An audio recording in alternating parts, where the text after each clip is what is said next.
है, बॉडी को या इन फॉर्म सब कर का एक मिशन क्या है? हमें जिंदा रखना या हमें तंदुरुस्त रखना, परफेक्ट कंडीशंस बॉडी के अंदर की मेंटेन करना, चाहे बाहर कोई भी इन्वायरमेंट हो, बाहर सर्दी हो गर्मी हो, किसी टेंशन हो, इवन टेंशन होना, डर होना, किसी चीज का खौफ होना, ये सब हालात और वाकयात बाहर के आपकी बॉडी की नॉर्मल फंक्शनिंग को अफेक्ट ना करें। ये मकसद है आपके मुख्तलिफ बॉडी के सिस्टम्स का, ठीक है, जिसमें आपका नर्वस सिस्टम आ जाता है, आपका रेस्पिरेटरी सिस्टम आ जाता है, आपका यूरिनरी सिस्टम आ जाता है, आपका रिप्रोडक्टिव सिस्टम आ जाता है, और बहुत से सर्कुलेटरी सिस्टम भी, शायद नाम लिया नहीं लिया तो दे देता हूँ। ये सारे सिस्टम मिलके क्या कर रहे होते हैं, आपको जिंदा रखे हुए होते हैं। इसी तरह डिवीजन ऑफ लेबर क्या है कि अब इससे रिलेट करता हूँ ऑर्गेनल लेवल या सेल लेवल में। सेल के अंदर मुख्तलिफ पार्ट्स होते हैं सेल के, जो कि हम पहले पढ़ चुके हैं, नहीं आगे आएंगे, अभी इन्हें रिवीजन करा रहा हूँ तो मैं रिपीट कर रहा हूँ चीज़ों को, कि हमने सेल के पार्ट्स पढ़ने हैं, जिसमें माइटोकॉन्ड्रिया आएगा, राइबोसोम्स आएगा, फिर न्यूक्लियस आएगा, फिर और एंडोप्लाज्मिक रेटिकुलम आएगा, वगैरह वगैरह। और हर पार्ट का एक फंक्शन है, वो किसी दूसरे के काम में मुदाखलत नहीं करता, ठीक है। पुलिस वाला वकील के काम में नहीं मुदाखलत करता, तो सब मिलके एक मुल्क का सिस्टम या सब मिलके एक सेल का सिस्टम चला रहे होते हैं और सेल को सरवाइव करने में हेल्प कर रहे होते हैं। इसी तरह आपकी बॉडी के मुख्तलिफ सिस्टम्स हैं और वो मिलके क्या कर रहे हैं, आपको जिंदा रखे हुए हैं। तो काम का तोड़ देना, अलग अलग हिस्सों में अलग अलग डिवाइड कर देना, बिरयानी को मुख्तलिफ तरीके उसके पार्ट्स को अलग अलग असाइन कर देना, डिवीजन ऑफ लेबर है, ठीक है। अब उसका फायदा, मैं इसको ना आपके ऑर्गेनाइजेशन बिहेवियर से भी रिलेट करता हूँ कि जो मुख्तलिफ MBAs को पढ़ाया जाता है। अब इसका फायदा क्या होता है डिवीजन ऑफ लेबर का? अगर आप एक ये टेलर के इसके भाई वगैरह काम करते हैं, तो वो इसे पता होगा कि जो बंदा शलवार की कटाई करता है, अगर कोई बड़ा काम मिल जाए, बड़ी असाइनमेंट मिल जाए, एक ही जैसे 1000 कपड़े बनाने हैं, तो जो बंदा कटाई कर रहा है वो सिलाई नहीं करता, जो पाइंचे की वो चेपी शेपी और उसको बनाता है, वो गला नहीं काट, वो गले की कटिंग नहीं करता, ठीक है। तो हर एक का काम डिवाइड कर दिया जाता है। उससे फायदा क्या होता है? उससे फायदा ये होता है कि अगर एक नॉर्मल दर्जी पाइंचा बनाएगा तो हो सकता है उससे 15-20 मिनट लग जाए, लेकिन जो बंदा बार बार वो काम कर रहा है, वो ऐसे भी कंडीशन हो जाती है। अब जैसे मैं शुरू में थोड़ा सा कंफ्यूज हुआ या मिक्स हो गया, क्योंकि एट द सेम टाइम एमन लोग भी नजर नहीं आ रहे थे उनकी, मुझे ना या इमेज नजर आता रहता है वो बैठे हैं या नहीं है, वो लोग नजर भी नहीं आ रहे थे। फिर एक कोई और बात हो रही थी, फिर बाहर शोर हो रहा था, फिर आपके पेरेंट्स वगैरह यहाँ बैठे हुए थे, तो वो सब चीजें जो है उन्होंने मेरी एफिशिएंसी को क्या किया, अफेक्ट किया। लेकिन अगर अब कोई आके बैठता है, या मैं पढ़ाते हुए भी मेरे बोलते हुए कोई बीच में बोलता है ना, या मैं कहता हूँ यार शिट यार तूने ना मेरा फ्लो तोड़ दिया, अब वो वजह क्या होती है कि जब बंदा पढ़ा रहा होता है तो वो कुदरती तौर पे उन अल्लाह की तरफ कह लो या कहीं से कनेक्ट हो जाता है, और आपको वो बातें भी बता रहा होता हूँ उनको जो नॉर्मली शायद मुझे ना पता हो। तो इसी तरह जब डिवीजन ऑफ लेबर होती है, तो क्या चीज़ आ जाती है, आपकी एक्सपर्टीज हो जाती है। मैं बात करूंगा साजिद के साथ, लेकिन मैं शलवार की जो कटिंग कर रहा हूँ या कमीज की जो कटिंग कर रहा हूँ वो बड़ी परफेक्टली कर लूंगा, ठीक है, क्योंकि मेरा हाथ उधर चल पड़ा होता है। तो डिवीजन ऑफ लेबर से स्पेशलाइजेशन बढ़ती है। आपने अगर घर का, अब ये हमारे ना ऊपर फ्लोर बना था, मुझे याद है कि ऊपर ब्लॉक चढ़ाने थे, कोई लेबर मानती नहीं थी, क्योंकि जोर का काम था, लेबर फिर भी नहीं मानती थी, और जो मानती थी वो बहुत ज़्यादा पैसे मांग रहे थे, कि पर ब्लॉक की कीमत से ज़्यादा पैसे मांग रहे थे। तो हमने क्या किया कि जो मजदूर मिस्त्री था उससे स्लैक अच्छी थी, मैं कहा यार तू इधर मोड़ पे खड़ा हो जा, दूसरा दूसरी मोड़ पे खड़ा कर दिया, तीसरा तीसरी मोड़ पे, और ब्लॉक उठा के ले जाने की बजाय मैंने एक साइड से पकड़ा, उससे पकड़ाया और उसने ऊपर पकड़ाया, तो वो यकीन माने 1-8 घंटे में 150-200 ब्लॉक जो है वो हमने छत पे पहुंचा दिए, वजह, और थके भी नहीं। क्यों नहीं थके? क्योंकि काम ही कोई नहीं है, उठा के पकड़ाने ही है ना, सिर्फ हाथ यहाँ से उठाए और वहाँ, यानी हमने क्या की, डिवीजन ऑफ लेबर की। उससे शुरू के ब्लॉक में तो शायद उठाने की टेक्निक डिफरेंट होगी, लेकिन जब आखिरी 100वां ब्लॉक या 50वां ब्लॉक या 200 ब्लॉक जो आखिरी 5-10 चढ़ाए, वो ऐसे उठा के हाथ जब पड़ता था, वो पड़ते ही ऐसे था कि मुझे उठा के सोचना नहीं पड़ता था कि मैं यूं हिल के उठा के ऊपर रखूं या किसी और तरह रखूं, मेरा हाथ ही सही पड़ता था। और बॉडी ने ऑटोमेटिकली क्या किया कि सीख लिया कि मैंने ब्लॉक ऊपर कैसे पहुंचाना है। ठीक है, तो स्पेशलाइजेशन से एफिशिएंसी भी बढ़ती है। ये तो था ऑर्गेनाइजेशनल बिहेवियर से रिलेटेड या नॉर्मल लाइफ से रिलेटेड। अब हम आ जाते हैं सेल पे वापस। तो सेल में ना हर चीज मैनेज हुई होती है ऑर्गेनल लेवल पे। हर ऑर्गेनल जो है वो अपना काम करता है, वो किसी और के काम में मुदाखलत नहीं करता। और यही सिस्टम भी हो अगर किसी ऑर्गेनाइजेशन, घर का इवन, कि हर बंदा अपना काम करे तो मसला नहीं होता। तो इसमें क्या होगा कि जब सेल की हर पार्ट अपना काम करता है तो हमें पता चलता है कि जो माइटोकॉन्ड्रिया है उसका स्पेशलाइजेशन क्या है कि वो सेलुलर रेस्पिरेशन अच्छी करता है। ठीक है, फिर हमें पता चलता है कि जो राइबोसोम्स हैं वो सेलुलर रेस्पिरेशन में मुदाखलत नहीं करते, बल्कि वो जो प्रोटीन बनाने का काम है, प्रोटीन सिंथेसिस का काम है, वो करते हैं। और इस तरीके से सेल के अंदर ही डिवीजन ऑफ लेबर भी हुई होती है और स्पेशलाइजेशन भी होती है। सही है? जी सही है। जी ठीक अच्छा, है अब चलते हैं आगे, नेक्स्ट लेवल पे आते हैं। एमन, आवाज आ रही है? जी। और हाँ जी। टिश्यू लेवल क्या होता है? एक जैसे सेल क्या बनाते हैं? टिश्यू एक जैसे सेल मिलके टिश्यूज बनाते हैं। ठीक है, और क्या हर टिश्यू भी जैसे सेल क्या होते हैं? सेल सेल की भी स्पेशलाइजेशन होती है, एक किस्म का काम ही एक सेल, सॉरी ऑर्गन जो है उनकी भी स्पेशलाइजेशन होती है। इसी तरह सेल्स की भी स्पेशलाइजेशन होती है। जो मसल का टिश्यू है वो ब्लड के टिश्यू का काम नहीं, सॉरी, वो किसी और बॉडी पार्ट के सेल्स के टिश्यू का काम नहीं करेगा। या जो आपके मसल फाइबर या मसल के सेल का काम है वो आपके ब्लड के सेल्स नहीं कर सकते। ठीक है, और उनकी शेप भी उनके काम के हिसाब से होती है। अब जैसे अगर आप यहाँ पे रीडिंग करते हैं थोड़ा सा और इसको देख लेते हैं कि मल्टी सेलुलर ऑर्गेनिज्म में जिस तरह सेल्स में फंक्शन जो है वो एक खास किस्म के ही हो रहे होते हैं, तो वो मिलके जब एक जैसे सेल इकट्ठे होते हैं तो वो क्या बनाते हैं? वो टिश्यूज बनाते हैं। आगे जाके ये डिटेल में भी आएगा कि मस्कुलर टिश्यूज किस तरह के होते हैं वगैरह वगैरह। तो एक जैसे सेल मिलके क्या बनाते हैं? टिश्यूज बनाते हैं। हम जो है वो टिश्यू को इस तरह भी डिफाइन कर सकते हैं कि टिश्यू जो है वो सिमिलर सेल्स के बने हुए होते हैं, और उन सेल्स की स्पेशलाइजेशन होती है कि वो मिलके किस तरीके से परफॉर्म कर रहे हैं। स्पेशलाइज सेल्स होते हैं, और हर सेल जो है वो टिश्यू के अंदर जो हर सेल है वो अपना लाइफ प्रोसेस भी साथ साथ करता जा रहा होता है। यानी वो एक तो पूरे सेल, पूरे टिश्यू के लिए भी काम कर रहा है और अपने आप को जिंदा रखने के लिए भी काम कर रहा है। तो दो काम वो एट द सेम टाइम कर रहा होता है, पैरेलल कर रहा होता है।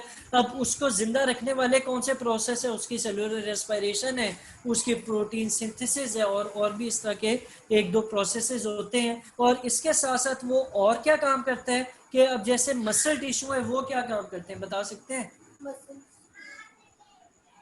मसल टिश्यूज का काम क्या होता है? बचपन से पढ़ते आ रहे हैं, हजारों किताबें पढ़ ली, अभी तक नहीं पता। बोन्स क्या करती हैं? चलो ये बता दो। एमन, आप भी बोल सकते हो। बोन्स अच्छा, अगर बोन्स ही ना हो पूरे जिस्म में तो क्या हो? हमारी बॉडी स्टेबल नहीं रहेगी। हाँ, हमारी बॉडी की जो शेप है वो बोन्स की वजह से। अगर बोन्स ना हो तो, या गोश्त का, जैसे वो कुर्बानी के बाद बगैर हड्डी का गोश्त नहीं हो जाता बैल का, उस तरीके से गोश्त के लोथड़े और वो जेली की तरह शायद मूव कर रहे होंगे। तो ऐसा नहीं होता। खैर, वो हर हर बॉडी का एक अपना रोल होता है। तो मसल टिश्यूज जो हैं वो आपको मूवमेंट में काम कर रहे होते हैं, और आपके कुछ बॉडी पार्ट्स को जो वर्किंग है, एनर्जी रिलीज करने वाले काम है, वो कर रहे होते हैं। अब इसी तरह अगर आप बात करते हैं कि आप के बॉडी के और भी टिश्यूज हैं जिनमें नर्वस टिश्यू है, तो नर्वस टिश्यू का क्या काम है? नर्वस टिश्यू का काम है कि कोऑर्डिनेशन करना। अब मैं बोलते हुए हाथ यूं किया है, तो यूं पता नहीं क्यों किया है, लेकिन ये कोऑर्डिनेशन का काम जो है वो आपकी स्पाइनल कॉर्ड और नर्व्स करती हैं। इसी तरह मैं जब पढ़ा रहा हूँ तो मैं हर एक को जो है वो थोड़ा थोड़ा देख रहा होता हूँ। आप मेरे बिल्कुल सामने बैठी हैं इसलिए आप पे ज़्यादा वो नज़र जा रही है, लेकिन मैं हर एक को जो है वो या इशारों में या वैसे पूछता रहता हूँ कि समझ आ रही है नहीं, और कुछ उनकी फेस रीडिंग भी कर रहा होता हूँ, साथ पढ़ा भी रहा होता हूँ। तो एट द सेम टाइम जज कर रहा होता हूँ कि ये क्या चीज़ डिलीवर हो रही है, क्या नहीं हो रही। तो कहने का मकसद क्या है कि आप हर टिश्यू का एक ख़ास काम होता है। और टिश्यू किससे बनता है? जब एक जैसे सेल्स इकट्ठे होते हैं तो टिश्यू बनता है। तो यहाँ पर अब आपके कुछ टिश्यूज़ के नाम लिखे हुए हैं। पहले तो हैं वो प्लांट के टिश्यूज़ हैं जिनमें एपिडर्मल टिश्यूज़ आते हैं, ग्राउंड टिश्यूज़ आते हैं, और फिर एनिमल्स हैं उनके जो डिफरेंट टिश्यूज़ हैं वो नर्वस टिश्यूज़ हैं और मस्कुलर टिश्यूज़ हैं। ठीक है, ठीक इसमें है। कोई मसला टिश्यू लेवल में नहीं नहीं है? है। चलें आगे चलें जल्दी से। इधर रख, ये लो।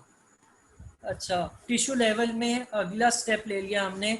और जब टिश्यूज मिलते हैं तो वो क्या बनाते हैं? ऑर्गन। ऑर्गन बनाते हैं। ठीक है। अब ऐसा भी हो सकता है कि एक ऑर्गन में एक ही किस्म के टिश्यू हो, और ऐसा भी हो सकता है कि एक ऑर्गन में मुख्तलिफ टाइप ऑफ टिश्यूज मिल रहे हों। ठीक है, मैंने क्या बताया? ऐसा हो सकता है कि एक ऑर्गन में same type of tissue cells हों, सॉरी टिश्यूज हों। और ऐसा भी हो सकता है कि एक ऑर्गन में मुख्तलिफ टाइप ऑफ सेल्स या मुख्तलिफ टाइप ऑफ टिश्यूज भी हों। अब यहाँ से थोड़ा रीड करते हैं, कोई पॉइंट मिलता है तो उसे हाईलाइट करता हूँ। हायर मल्टी सेलुलर ऑर्गेनिज्म जिनमें जो है उनमें more than one type of tissue होते हैं, और उनके अपने अपने फंक्शंस होते हैं, और ये सब मिलके ऑर्गेनाइज होते हैं और एक यूनिट बनाते हैं जिसको ऑर्गन का नाम दिया जाता है। ठीक है। हर टिश्यू जो है वो क्या करता है? वो अपना रिलेटेड फंक्शन करता है, पहली बात।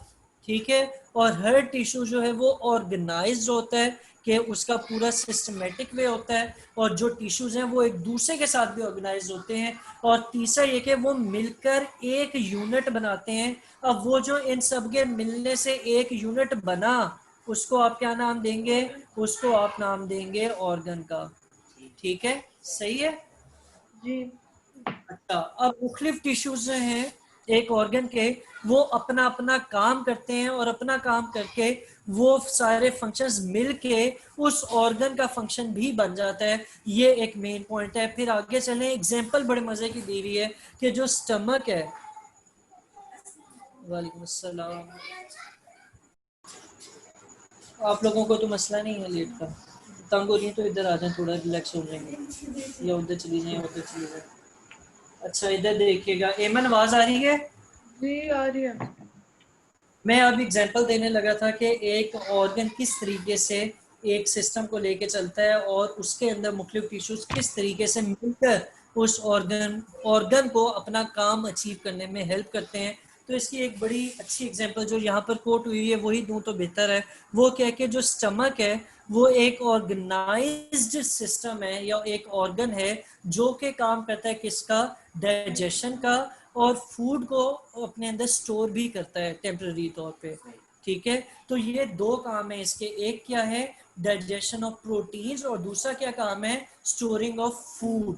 ठीक है। तो ये जो मेजर इसके काम के लिए इसके ऊपर दो किस्म के टिश्यूज मौजूद होते हैं, और वो मिलकर क्या करते हैं? इसको ये दो काम करने में हेल्प करते हैं। उनमें आपके मेजर टाइप ऑफ टिश्यूज में एक तो इसके स्ट्रक्चर में एपिथेलियल सेल्स होते हैं, जो कि जूसेस, गैस्ट्रिक जूसेस और एंजाइम वगैरह रिलीज करते हैं, जिसकी मदद से ये प्रोटीन को क्या करता है? डाइजेस्ट करता है। अगर आप लोगों ने ओजड़ी खाई हो, अभी कुर्बानी गुजरी है, या वैसे भी खाते हो, तो ओजड़ी को अक्सर लोग तौलिया भी कहते हैं, कि उसके ऊपर वो बाल बाल से होते हैं। तो आपका स्टमक भी अंदर से उसी तरह का है, कि उसी तरह के ऊपर थ्रेड लाइक स्ट्रक्चर्स हैं। और वो जो ग्लैंडुलर टिश्यूज हैं, या वहाँ पे ग्लैंडुलर टिश्यूज मौजूद हैं उसके आसपास, वो क्या करते हैं कि अंदर तेज़ा, HCl और इस तरह के मुख्तलिफ जूसेस वगैरह कुछ हैं, वो रिलीज करते हैं। और उनकी मदद से आपकी बॉडी क्या करती है कि जो खाना आया होता है अंदर, उसके अंदर प्रोटीन जो मौजूद है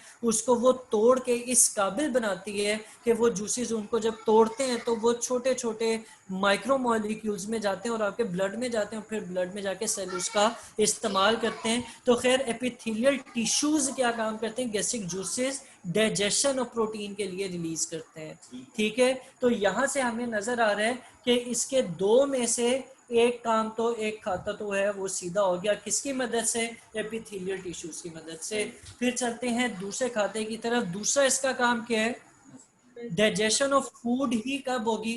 क्या ऐसा पॉसिबल है कि आप खाने को चबाएं ना, या उसको छोटा छोटा जो बोलस होता है, उसको मैं नहीं वर्ड यूज करना चाह रहा, उसको बिल्कुल बारीक और जैसे आटा गूंदा होता है उस तरह के मलीदा सा बना के जो है वो ना, आपकी बॉडी उस तरह ना करे और उसे हजम कर ले। कभी लकड़ पत्थर हजम किया है? लकड़ी या पत्थर कभी हजम किया, खाया है? नहीं होता ना, उसको वो डाइजेस्ट नहीं कर सकती हमारी बॉडी, उसको रिजेक्ट करेगी। या कोई और चीज़ ऐसी होती है, तो आपकी बॉडी बेसिकली जैसे ग्राइंडर होता है ना, अगर आपने ग्राइंडर कभी देखा हो, कभी टमाटर को ग्राइंडर में डाल के देखेगा, टमाटर खुद भी नरम है लेकिन जब उसे ग्राइंडर में चलाते हैं तो वो बिल्कुल ही पेस्ट सा एक बन जाता है। तो इसी तरीके से आपकी बॉडी जो भी खाती है, आपका जो सलाइवा है, थूक है, वो उसको थोड़ा नरम करता है, दांत उसे चबा देते हैं और फिर वो ये आपके खुराक की नाली के जरिए कहाँ पहुंचता है, स्टमक में पहुंचता है। अब जब वो स्टमक में पहुंचता है तो फिर उसको जो है वो चर्निंग होती है, सॉरी चर्निंग नहीं, उसकी ग्राइंडिंग होती है, आपका स्टमक की मूवमेंट्स होती हैं। और जो उल्टी आती है वो भी बेसिकली क्या होता है कि ये जो मूवमेंट्स है ये जब इरेगुलर होती हैं, ये प्रॉपर सिस्टमेटिक वे में नहीं होती, तो जो खाना आता है वो बारों बार जो है वो बाहर आ जाता है, वो स्टमक के अंदर ठहरता नहीं है। तो उसकी इरेगुलर मूवमेंट बाउल मूवमेंट्स की वजह से होता है। तो खैर इधर आ जाते हैं, तो मसल जो आपका स्टमक है